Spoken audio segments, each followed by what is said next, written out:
নমস্কার, আমি নেহা। আসলে বহুদিন ধরে না একটা ভাবনা মাথায় ঘুরঘুর করছিল, কিন্তু সময়ের অভাবেই হোক বা বিভিন্ন কারণবশত কাজটা করে ওঠা হয়নি। তাই করব কি করব না ভাবতে ভাবতে শুরু করেই দিলাম। সত্যি বলতে, যত দিন গড়িয়েছে আমাদের জীবন থেকে কিন্তু চিঠি বিদায় নিয়েছে, কিন্তু একটু ভেবে দেখলে দেখা যাবে একসময় এই চিঠিই ছিল আমাদের একমাত্র যোগাযোগের মাধ্যম। আমরা প্রত্যেকটা মানুষ দিনের পর দিন অপেক্ষা করতাম আমাদের মা বাবা, খুব নিকট আত্মীয়, বন্ধু বা প্রিয় মানুষ, তাদের কাছ থেকে কবে একটা চিঠি আসবে। কিন্তু এখন কিন্তু আমরা একটা দিন পালন করি শুধুমাত্র চিঠির জন্য।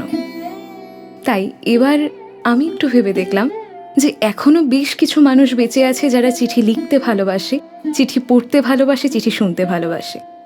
তাই একটা সিরিজ শুরু করার কথা ভাবছি, এবং এই সিরিজটি আমি উৎসর্গ করতে চাই সেই সমস্ত চিঠিপ্রেমী মানুষদেরকে। সিরিজের নাম রাখছি খোলা মনের খোলা চিঠি। এখানে আমি 20খানা চিঠি পড়ে শোনাবো, যেগুলো এরকমই কোনো না কোনো চিঠিপ্রেমী মানুষদের লেখা।